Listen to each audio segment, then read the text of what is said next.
Your pulse beats defiant in the tender crook between thumb and forefinger. My gaze shifts between it and your face, your cheekbones prominent, your neck slack. The cardiologist tells you, your heart is very sick. You should start to have conversations about the end of life. And I can feel you shrinking next to me. When you leave the exam room to use the bathroom, I ask this doctor because I need to know how long he thinks you have. 6 months, maybe, he says, his dark eyes somber. Your father's heart, it's very sick. In the car on the way back to your apartment, I ask how you're doing, but I can already tell. Your lips are pursed into a frown, your hand trembles in your lap. I thought I had a year, maybe 2 is all you say. But you might, I bolster. He just said you'd be in the hospital with fluid retention within 6 months. He didn't say you were going to die that soon. I say this, though it is a lie, but maybe it isn't. Because what does that doctor who met you in the hospital last winter know about you and your heart? Yes, there's the echocardiogram and the spools of data from your pacemaker, his years of experience. But he doesn't know the way your heart has expanded with each grandchild. He doesn't know your brilliant theological mind, or that you're almost finished with your 5th book, this one on the speeches of Abraham Lincoln. He doesn't know how, when you laugh hard, which you do often still, your mouth opens and your lower jaw cranks up and down, your eyes crinkling. He hasn't heard the stories you love to tell, how you spotted Einstein in a sailboat off Long Island in 1939, just days before he wrote that fateful letter to President Roosevelt about fission. How when you were 18 and a boot in the U.S. Navy at the end of World War II, you were carelessly called to the helm of your destroyer and after almost crashing it into another ship, were cussed out by Lieutenant Bird Dog Curtis. He doesn't know how your beloved tangerine tree came to be, a lunchtime seed spit into a poinsettia by a colleague all those years ago. In the coming days, you will become angry with this doctor, say he doesn't know you. You'll fill out the clinic survey and give him only 7s, which you will then revise, saying with a shrug, I think I might have been a little harsh. And I'll be reassured by your feistiness and your always tender heart. Maybe you do have a year, maybe 2, why not? But neither of us knows that in a little over 5 months, we will move you into my house, converting our dining room into your bedroom. There you will stare up at our fancy new chandelier from your hospital bed, counting the bulbs, which are like snowballs lit from within, again and again, always coming up with a different number. Time will become elastic, taut, then loose, as you become weaker and more confused. But you will still have your sense of humor almost until the end. You will hold tight to life, not ready to go. Neither of us knows that in 6 months, almost to the day, I will be holding your hand, Rachel on the other side of you, and that 3 minutes and 14 seconds into Holly Holy, which will be piped through the speaker on the windowsill, Neil Diamond singing, and the seed, let it be full of tomorrow, Holly Holy. The pulse in your neck, which I will have been watching, will go quiet. Neither of us knows any of that. So in the car that day, after your appointment with the cardiologist, I reach for your hand and give it a squeeze, feeling your pulse, defiant, in that crook between your thumb and forefinger. And I say, he doesn't know you, Dad. He doesn't know your heart. Let me just take a little sip of water. And this is this other short piece that I'm still working on. It's called Curating. As I'm cleaning my desk, I shift a pile of books and dozens of slips of paper shower to the floor. They are wrinkled and torn, some no larger than 1 square inch. Each is decorated with my dad's shaky cursive, noting an idea, a page number, the name of a theologian long dead. My dad threw away nothing. His home office was uninhabitable, full of faculty meeting agendas dating back to the early 70s, tax returns from the last 60 years, yellowed articles about canning tomatoes and pruning apple trees, thick manila folders with lecture notes for every class he ever taught, and and shoeboxes overflowing with decades of letters written between him and his mother. Sometimes what I discovered were treasures. The letter he wrote to his congressman when he was 12 years old, imploring them to help the people of Finland and China. The curled black and white photos of Dad at 18 standing on a California pier in his Navy uniform. His notebooks from his first year in college. But why keep the departmental minutes from 1982? Or the dozens of church bulletins littering his kitchen table? Why save a cupboard full of wrapping paper scraps and all those flyers from neighborhood handyman he never hired? Exasperated, I would press Dad to go through a box of papers, and he would grow quiet, his brow furrowed. I would scold him as I sorted one bag of junk mail after another, and he would shrug, guilty as charged. But now that Dad is gone, it's up to us, my sisters and I, to parse what has value and what does not. And so I have become a curator of his things. The red tape dispenser faded to pink after too many years in the sun. The heavy gray stapler that now sits on my desk. His unfinished manuscript, which I emailed to myself for safekeeping. The 100 notated books that now populate my shelves. His Martin Luther bobblehead perched in my dining room, and his prized tangerine tree, which I rotate into the sun. And those many slips of paper, decorated in his shaky scrawl, the physical manifestation of his mind at work. Those I hold in my open palm like so many wilted blossoms, so that they too are not lost to me. Thank you.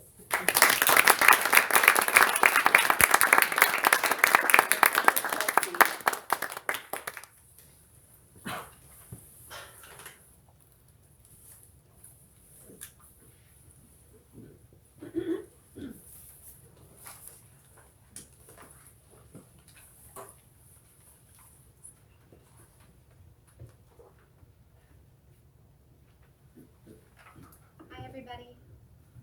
Can you hear me okay? No? I don't know how to use these. I can. What if I lean down a little bit? Does that work? No? Okay. Sorry.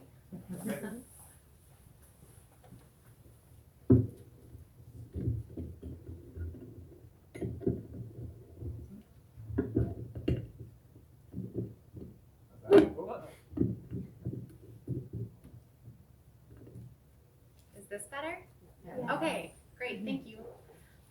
Thanks everybody for being here. Kate, thank you so much for joining me tonight and for reading. I remember reading that first essay of yours in brevity and just losing it. So, so I'm really honored to have you here with me.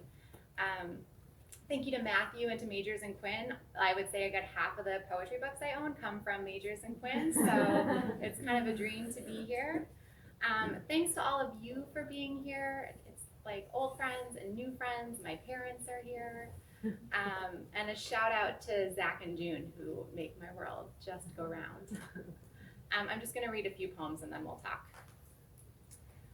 This first poem is the first poem in the book. It's the title poem. It's called A Dangerous Place. It seems a beautiful spring, though I spend most of it indoors, watching through warped glass, small tree buds burst into full green. The ice crystals on the edge of Lake Nokomis relaxing and spreading into waves lapping the bottom of bright canoes. And sometimes, near the shore, for the first time this year, a large white heron landing on spidery legs. An omen, I tell myself. A bird too smart to make a dangerous place its home, and I carry that with me to the hospital. And I think of the heron when the doctors say, "Congratulations, you're pregnant, let's shine a light to greet your baby." And I think of the heron when they say, "Oh, sorry, it seems your womb is more cavern than nest, and no, it's no baby at all. What have you been feeding this thing?" And I think of the heron skimming the lake surface with spread wings. How could I not? As we watch on screen the monster burst into 10,000 gray moths. And I hear the echo of wings in my belly. And I feel the fury of wings in my lungs. And when the doctors tuck a port above my breast, I think of the heron disguising a large bed in marshy grasses. And I imagine the white sheets as heron wings, and the whirring machines are white eggs, and the worried voices are sunlight on water.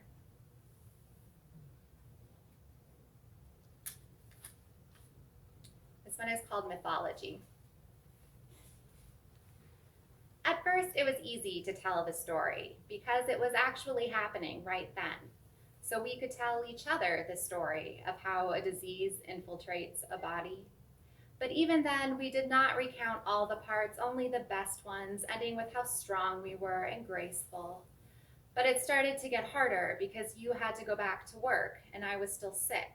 So now it was just me and new people, and most people don't want to hear your story of grief unless they knew you before. See, grief in a new person is ugly. But I kept practicing because I was hopeful that one day I might tell the part about that morning in bed. You remember, the lake was choppy and it was hot and raining, so we closed up the house. Remember, it was you and me and the baby in bed. She was hungry and I had to roll away, and then we were crying because we knew it was beyond the point whether we were strong or graceful, and you were crying too. And in fact, I'm still trying to tell that story, or at least write it down, but I end up talking instead about food and baby formula and freezers of breast milk from strangers and how to arrange the bags precisely so the milk doesn't sour.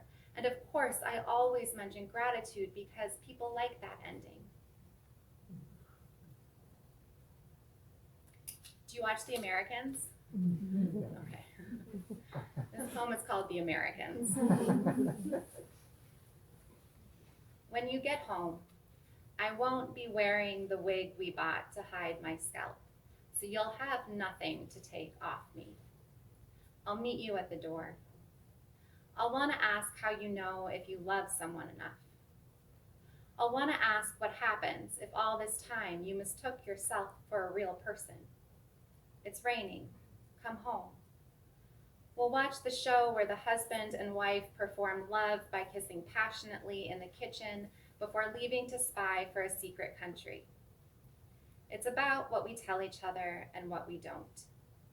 You won't say the trip was better without me. I won't tell you how I slinked around in a housecoat, carrying a teacup of dark tequila, and the silence was a symphony blooming in every corner. Come home, I miss you. I've put away the wig, it's too brunette. It's just me here. I have no secret country.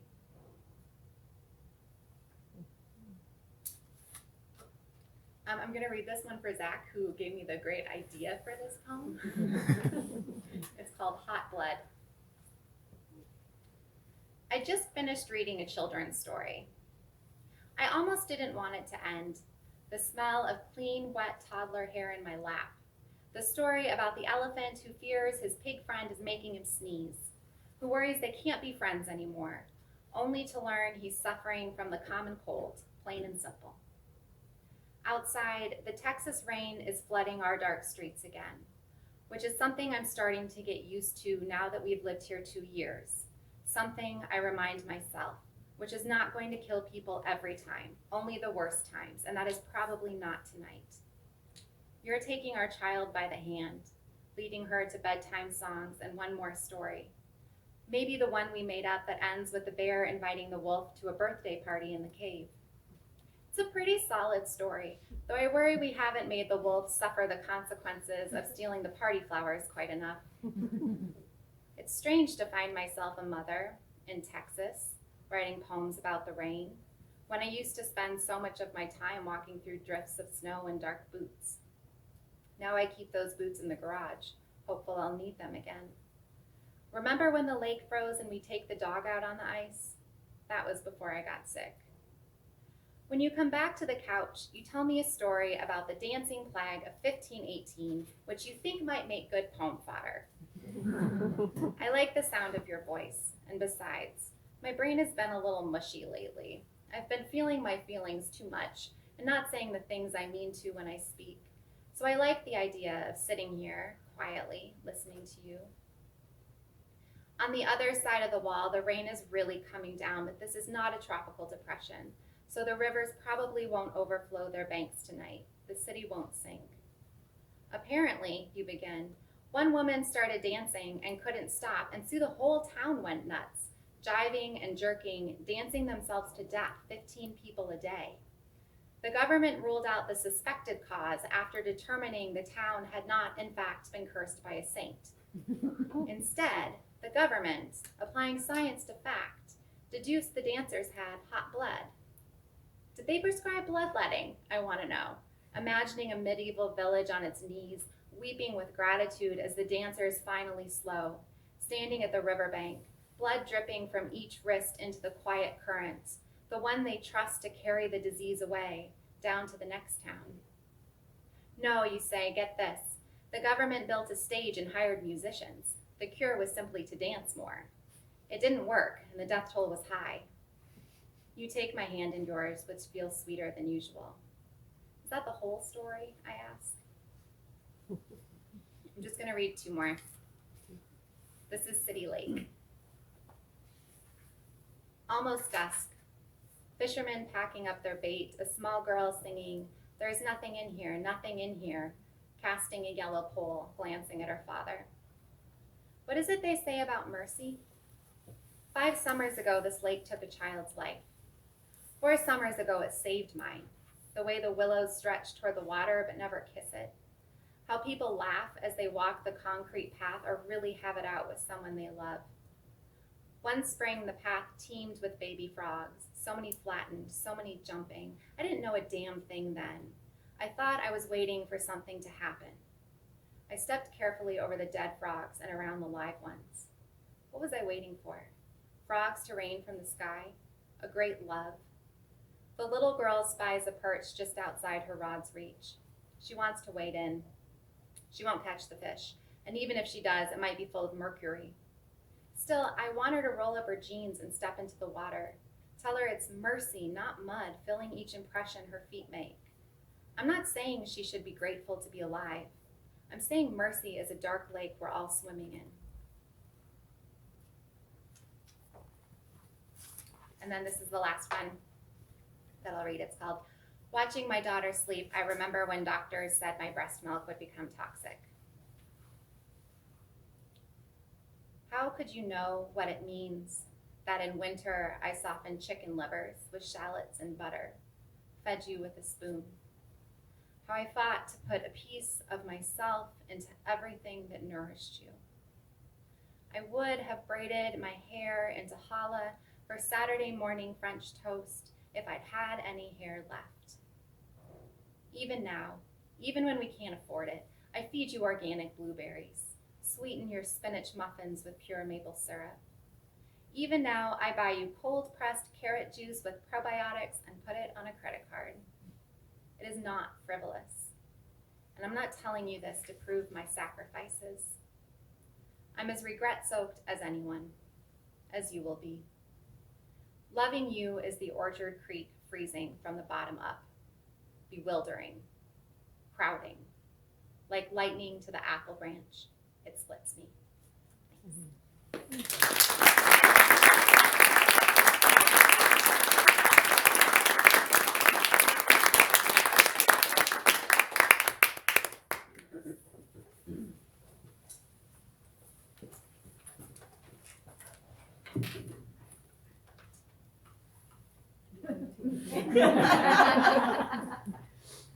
And now we're going to be moving into a conversation section, and then following that we will be doing a brief Q&A section if we have time. So if you think of any questions, just hold on to them, and then hopefully we can get those answered for you. Yep, right. Whatever you're comfortable with. Isn't she fabulous? Isn't that fabulous? Isn't that amazing? I'm so glad that you read Mythology, which I love, but I also kind of speaks to one of these things I want to talk to you about, and it's this idea that we have stories that we feel like we need to tell. Other people might want to hear a different version of that story. And that changes certainly when we're in the midst of something intense and shifts as we have some more distance. And I wondered if you could talk a little bit about that in terms of this poetry collection and your experience with cancer, and kind of how do you get to that place where you can write what feels authentic to you and it feels like something that you can also send out into the world? Thank you for that question. Just starting light.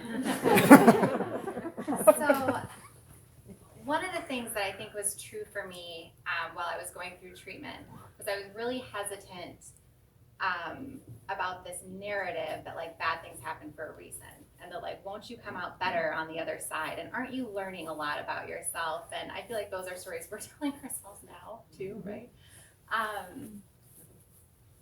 And I was trying to think today about why I didn't like that and why I sort of like bristled when people were hoping that I would tell that story. And I think now I understand that it's because it was oversimplifying it, right? That it's not even that that's not a true story. It is a true story, but it sort of overshadowed all the complexity and like the terror and everything else that was going on. It felt like it sort of brushed over the grit and the hard stuff. So putting the collection together, I was like not at all going to end on a happy note or resolution. I was like, that's not how life works. But it does end on all that stuff now, because I think it is true for me that I learned a lot. I love better. I understand more than I did before. And I think now that the book sort of takes that arc, but I really pushed against that even at the time of sort of putting the collection together. I thought maybe it should end somewhere different. But so it's sort of the weird thing. It's like that we're better for this story feels true to me. And also I didn't want to overshadow the rest of it. I don't know if that answers your question.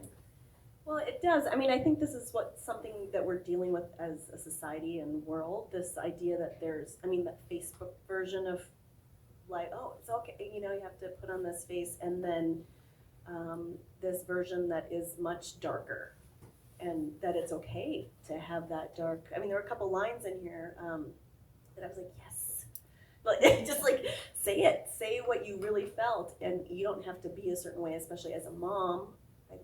I mean, that's a lot of my writing comes from that place is, oh, you shouldn't think this, or you shouldn't say that, or oh my God, don't admit that to anybody.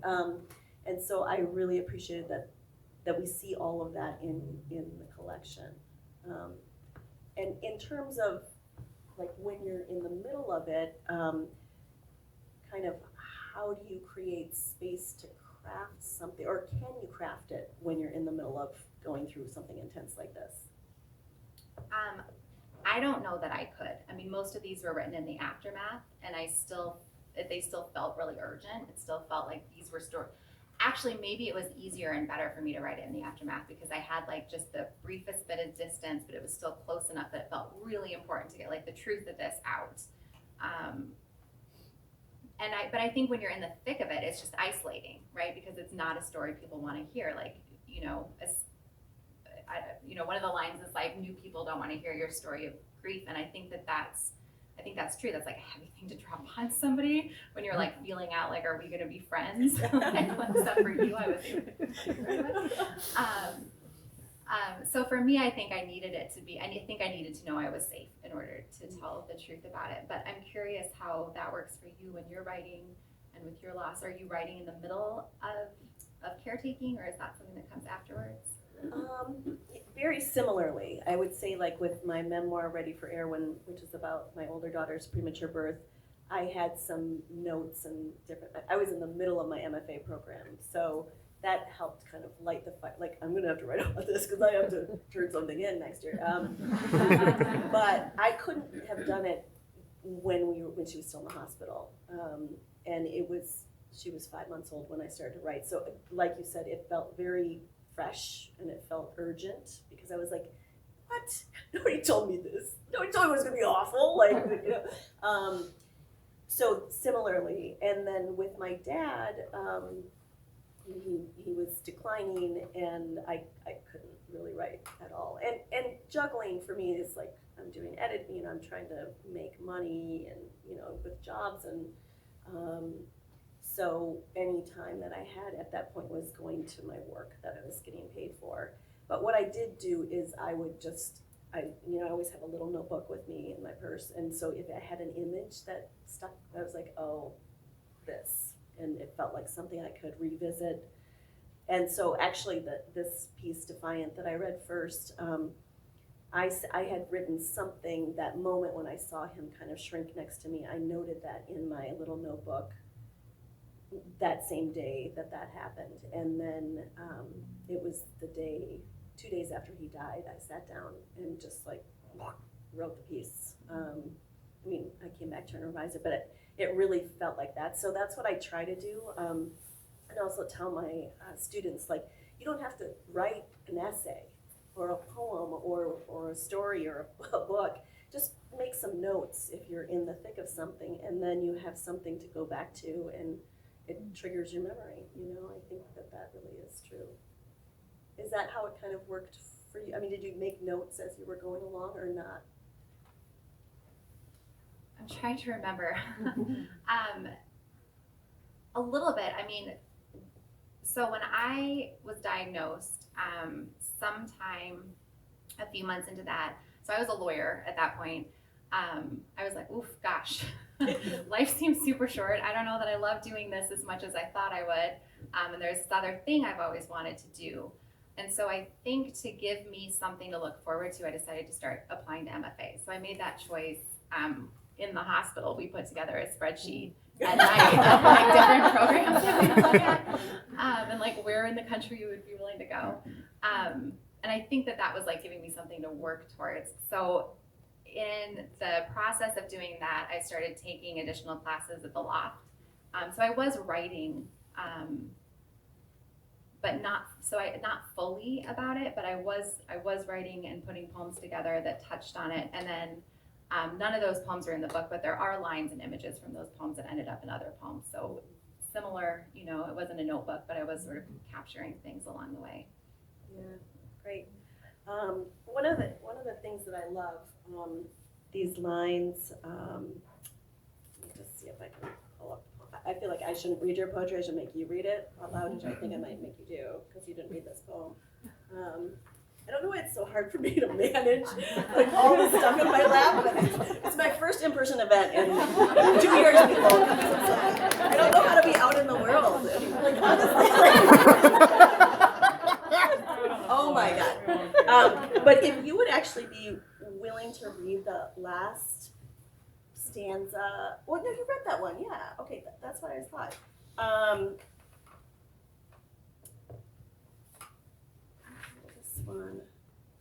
This one on page 56, just read that last stanza because it's so beautiful. Sure.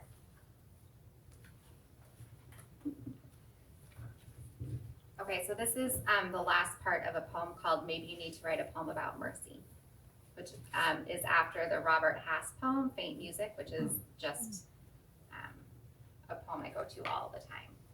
The last stanza reads, because the man wasn't sad, I tried not to be sad too. He smiled and got off the bus. Out there, the street lamps flickered and the cold night grew, and off he went to warm his kitchen. I waved and wondered if there's a word for the way joy and pain are the same. How, if we're lucky, they thread us like an electrical wire cuts a tree. And there we stand, tender and green, reaching, charged, humming. I love that, and it reminds me of what Ross Gay says, and I'm just going to read a little thing from his Book of Delights. He says, when I think of adult joy, it carries with it the understanding of profound sorrow and loss and change. I think of the ways in which you and I carry those things together and our fundamental interconnectedness. I feel that the me starts to feel less alone. And I think one of the things that's really beautiful, and it goes back to that first question, is that you are willing to be vulnerable and angry and scared and lost, and yet have these moments of joy, and it all is there at the same time. And so it's very impressive, and I wondered if you could talk a little bit more about that, whether that was something you had to work to achieve in these poems, or if it just came naturally. Yeah, thank you for that question. I love that quote from Mosque. That's great. I think both is the answer to that question. I think one of the things I didn't know before cancer that I came to learn was just like the simultaneity of everything, right? Like the pregnancy that gave me my kid also gave me cancer. Like what? Like the fact that like the biggest blessing and the scariest thing that had ever happened to me could come from like the same exact place. It wasn't just like whiplash. I wasn't going back and forth. Both were true at the same time. And so I think as I was writing a lot of these poems, that was like this new thing I was uncovering in my living. So sometimes I think it just slipped in because that, whether I knew exactly that that's what my mind was working on, I think that's what my mind was working on in most of these poems. It was like, oh my gosh, all these things are true at the same time. And I didn't know that before. I had spreadsheets, I compartmentalized things before, right? This was like this new thing. And then in poems like the one I just read, I did push to try to be pretty explicit about it. Yeah. How much, but we have time for a little more before we turn it over to Q&A, or how much time y'all want? maybe just one more. The other thing that I love about these poems is kind of, I mean, you're such a careful observer and of nature, of these emotions, of the heron, of the little girl at the lake. And I wondered, it's such a critical skill for a poet, for any writer, but which sort of came first? So it's like a chicken and the egg thing, because I do think that writing makes you more observant, but I also think people can be drawn to poetry in particular because they're already that way. And wondered if you could talk a little bit about how your ability to observe so closely changed, or is still changing now that you are a poet rather than a lawyer. Oh, that's such a hard question to answer. I think I had always paid careful attention to language. Like I was an English political science major. I loved poetry classes. I'd worked in publishing. My favorite part of law was like reading and interpreting law, which is not most people's favorite part of that, and writing. And I think any sort of innate ability I had to pay attention to the world around me maybe was there, but I feel like it was really in the background for a long time. Like you just get so busy, and I didn't know that it was important for a long time. And so starting to write more, even just really casually, I think sort of increased. And reading, right? Reading is a huge part of it too. You watch how poets you love pay such close attention. And there are folks in here who've been in law classes with me where I say that, I think it's Simone Weil who said first that attention is a form of prayer.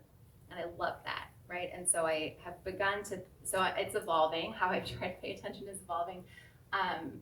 Because I think of it now as like one of the kindest things we can do for ourselves and for other people and for our planet is to pay attention to it in a really careful way. And just sort of selfishly as a writer, I'm trying to hone that too, right? So that I'm like getting clearer images and maybe to able to connect thoughts and images in a different way if I wasn't paying that attention. Yeah, how about you? Did you observe first, or did you write first? I probably wasn't as observant. I think it was when I started to write seriously and was in my MFA program. I went through this period of like intense observation, like that you can't sustain. I would be like, this is what a strawberry tastes like, like this is how I would describe a strawberry.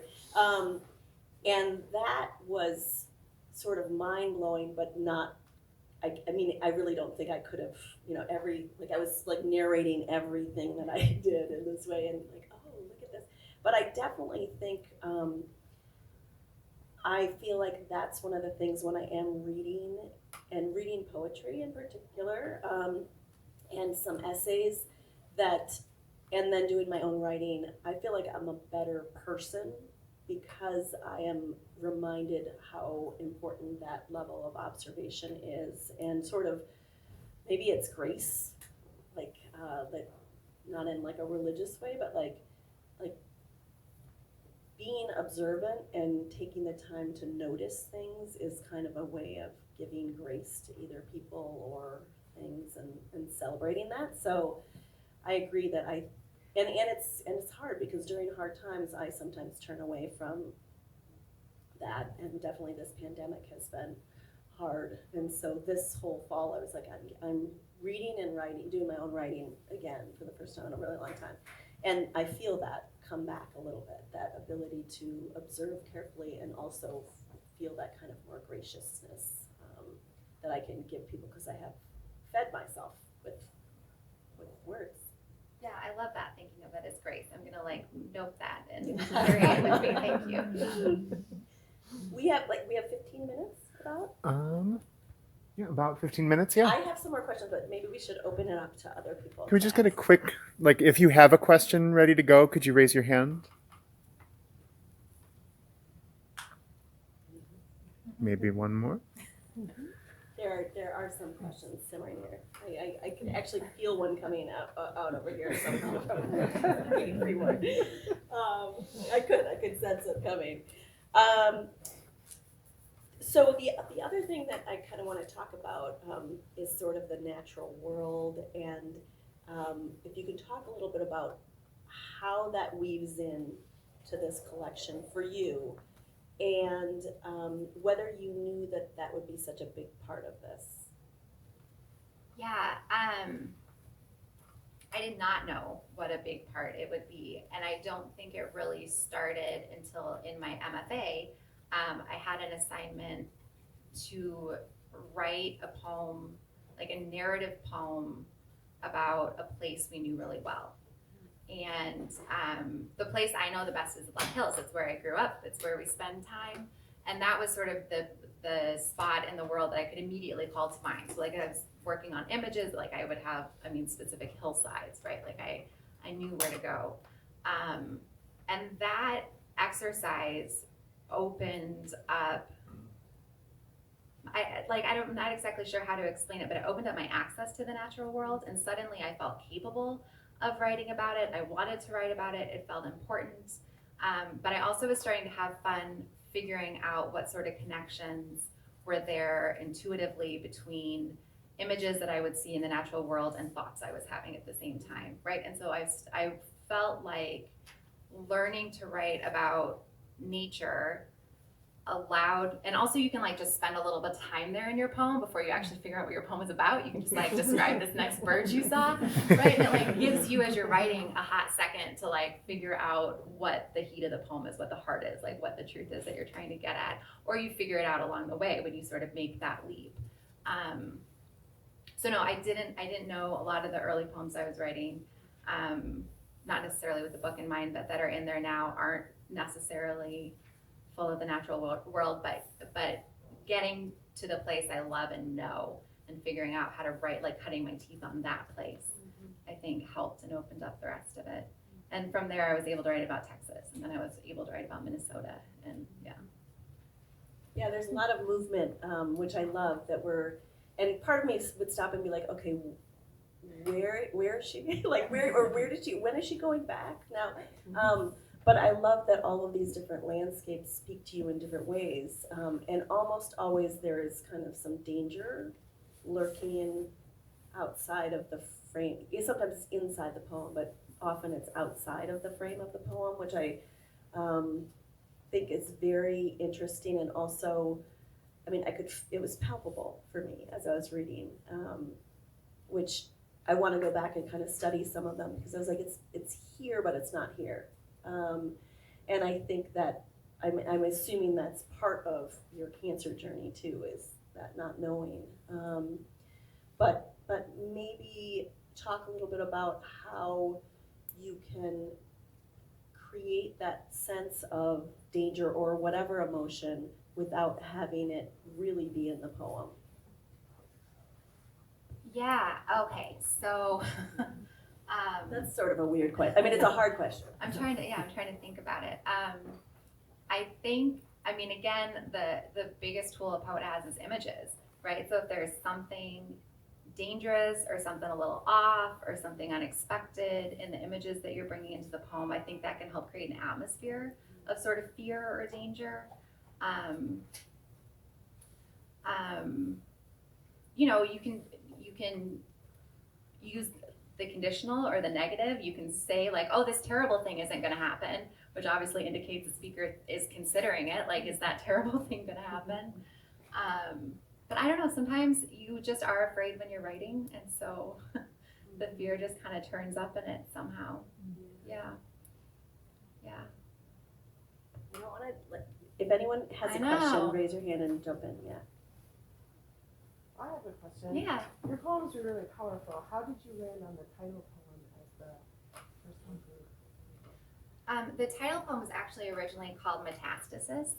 And that was, no, the title poem was originally called A Dangerous Place, and then the collection was called Metastasis. And when Sarah Band picked it up, they said, you know, our concern is that people are going to think this is like just a book about cancer, and so we need you to change the title so that it can be about other things.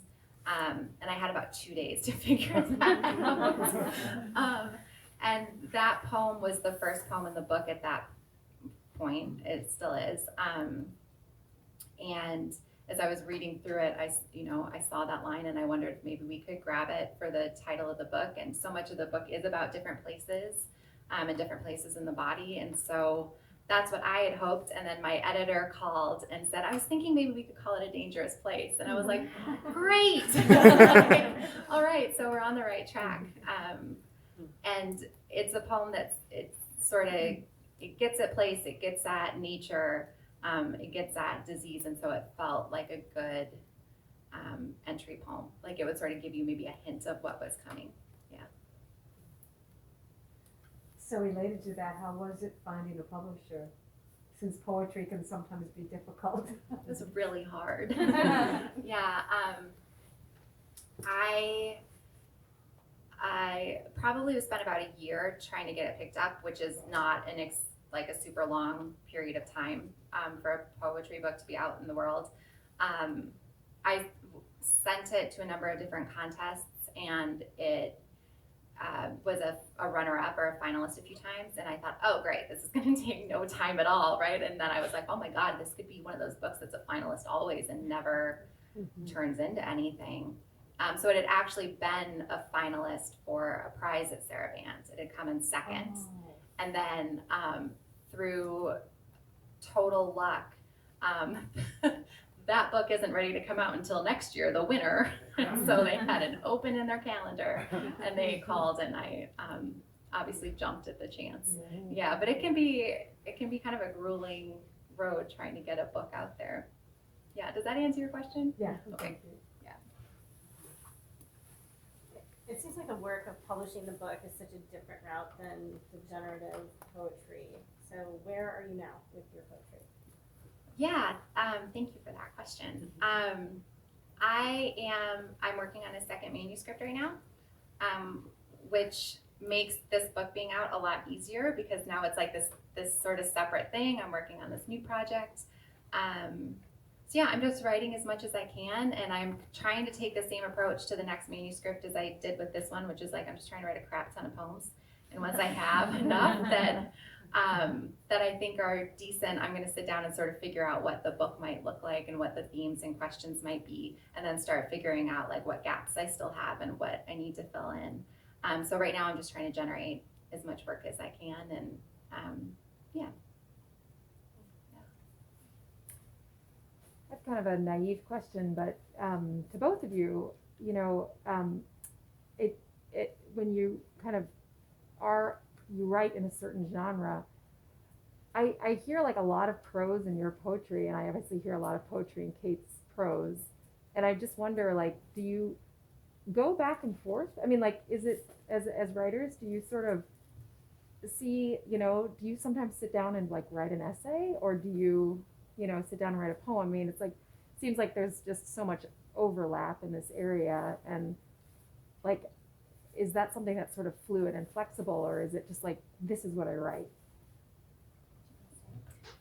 Well, I think that nonfiction and poetry are very closely related often, and there's so many lyrical essays, and there's so many, I was struck by that too, that there's that lot of prose poemy kind of pieces in here.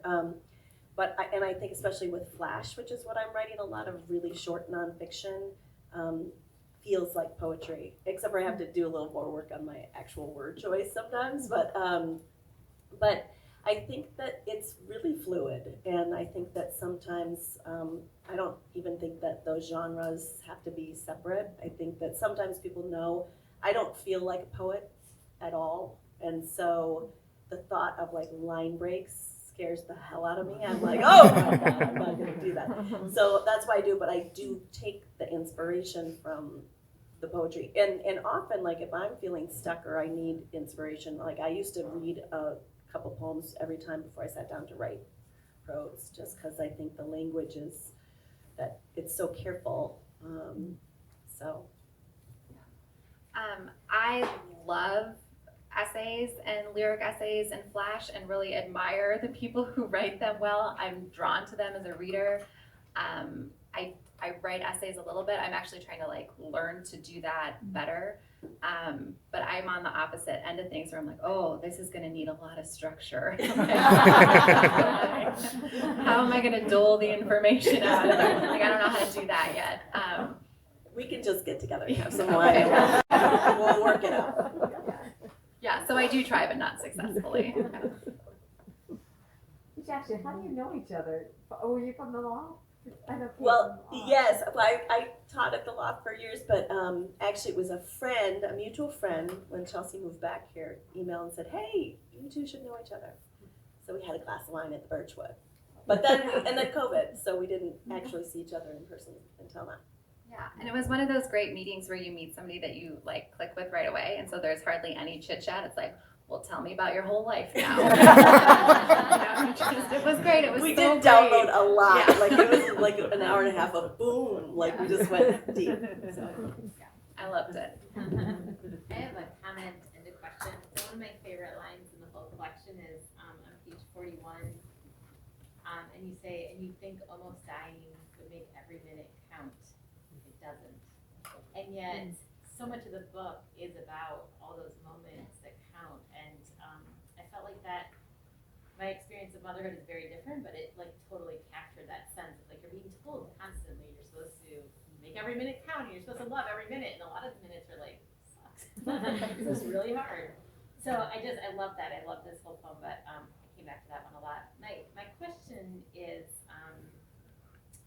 I don't know exactly how to articulate it, so I'll say some words and hopefully you'll be able to respond.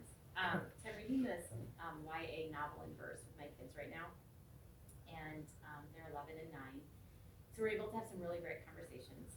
And I get what a novel in verse is. And I'm reading that with them, and then I was like, oh, I have to quick read this, because I want to have read it before I came here.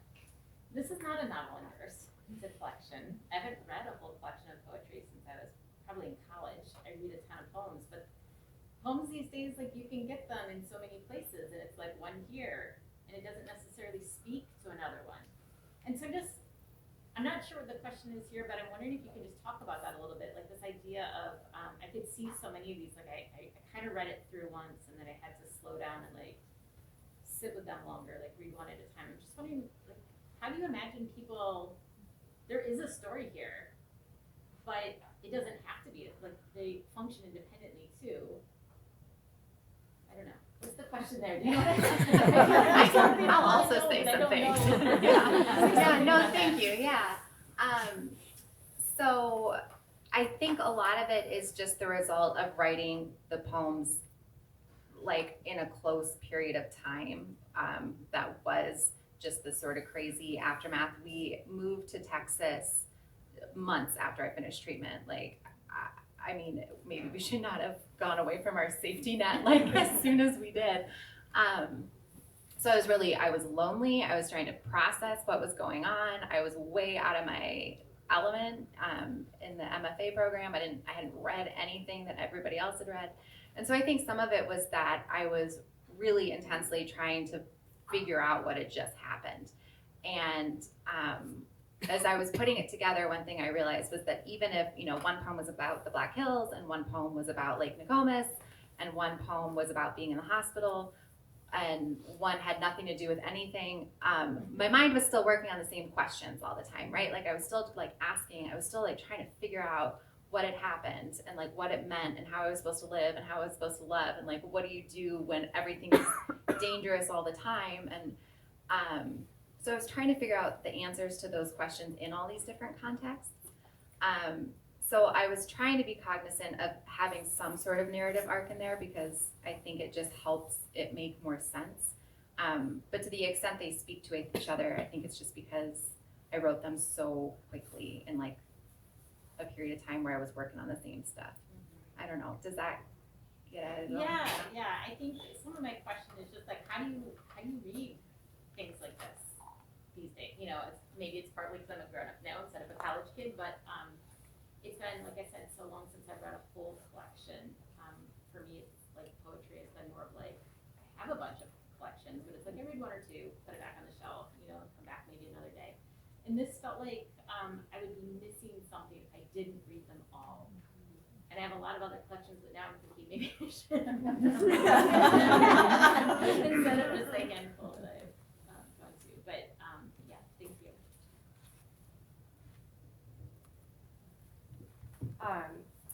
I've found that sharing personal experience, you guys both talked about vulnerability and, writing about people who are presently around. Have you found yourself editing your experience in order to guard those you care about? Or is it like you have to get over what other people So Zach. No, but there are times where, you want to speak your truths, but obviously every lens is different. And so do you feel like you have to hold back at times, or do you just go for it and share your story? And how does that integrate with your daily life with these people that you're now around? I'm just curious, you spilled the beans, and how does that integrate when you go back home? I'm just curious. I want to know. Do you want to start? Okay. Zach is waiting. And that was not intentional. I just think of that, I'm just curious about the vulnerability of that. And yeah, I was just actually talking a little bit about this the other day. So one thing is I try not to share anything that June might not want me to have shared in the future, right? Like I ask her all the time. I tell her I've written a poem about her, but she's not 7 and she can't consent to this, right? I know that. So I try to be very careful of the way I approach her in the poems without any private information about her, right? Zach, I show him the poems, and every once in a while, I wrote a lot about marriage in the book, and there are some poems that were, maybe written in a tougher moment of it or something, and so I've showed those to him and be like, hey, this is not actually how I feel. The poem came, it's kind of looking for permission, I guess. Sure. But Zach also has been such a support. I couldn't have done it without him. And so he's been there and has read all the poems and has seen the drafts. And so he's in the know, and then if other people come into it, I often show them the poem. I think I've shown my mom a poem or two before I've sent it out. And I have other poems, one in particular that's coming to mind that I considered sending out to see if it would be published, and I sent it to the family. I talked to the family member that's included in it, and I'll never send it out for publication. It just isn't, it's not my story. Writing the poem was practice, and that is not mine to share. So I think it really depends on the circumstances and who the person is, and but I do, I write about my life. I write about domestic things and daily life, and so other people are going to be in it. How do you handle that? Yeah, I think it goes back to that thing that you just said, like, is it your story or is it not your story? I think that we own all of the experiences and our memories and the way they happen to us. And I always tell my students, you know, you have to write as if nobody's going to ever see this at the beginning, especially because our instinct is to not ruffle feathers and not make people mad, and then once, and if you start to self-censor early in the process, you might not get to the heart of the story. And so often I've seen it that people are writing something and think it's horrible, they'll never be, oh my God, I could never say this. And then by the time they're many drafts in, they realize they don't actually even need that part of it because that wasn't the story that they came to write. So with my memoir, I try to let my people read it first, but not until it's ready. I mean, I think that my husband, Donnie, who's also super supportive, he's right there. He hates it when I like call him out. He had veto power on, but there was nothing he needed to veto except for like one tiny detail. When he said that I didn't offer the baby, she asked for the baby, to hold the baby. And I was like, oh, whatever, fine, I'll change it. But also I let my mom read an early draft. My mom is right there as well. And I just handed it to her and I said, with the caveat, I know I was a brat sometimes. And so here you go. She read it really fast and she was like, it's wonderful and you're a brat sometimes. But I think that those sorts of things sometimes can make you closer to your people, you know, if you're really being honest. And my sort of rule of thumb is if I'm not letting myself off the hook ever in my writing, you have a lot of leeway to actually write things that other people have done, so long as you're just as critical with your own character and persona. So I think that people worry about that a lot when they usually don't have to worry as much as they are worrying. I wish I could tell myself not to worry about a lot of things the way I just did that, but I'm a lost cause. All right, that about does it for our time. Thank you so much, Chelsea. Thank you. Bye, Chelsea.